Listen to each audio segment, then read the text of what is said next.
পাহাড়ের বুকে এক হ্রদ, অনন্য সৃষ্টি প্রকৃতির।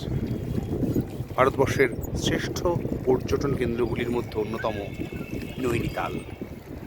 নয়না দেবীর 51 সতীপীর এক পীঠ। নয়না দেবীর চোখ পড়েছিল বলে বিশ্বাস, এবং সেই চোখ থেকে যে জল বেরিয়েছিল, চোখের জল, সেই জলেই লেক, নৈনি লেক। অপূর্ব সুন্দর শ্যামলিমার কোলে ডিপ সবুজ রঙের জলের এক শান্তির আশ্রয়। আবহাওয়া সদাই এত মনোরম যে বলা যায় সারা বছরই লেগে থাকে পর্যটকদের ভিড় আর আকর্ষণ।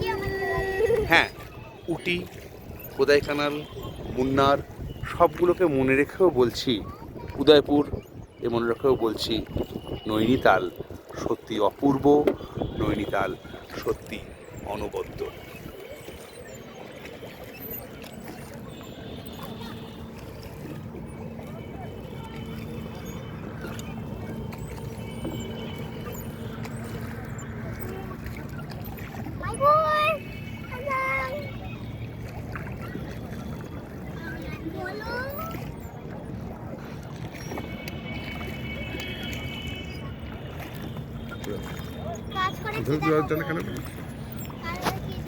জলে হাত দে ছোট বাবু।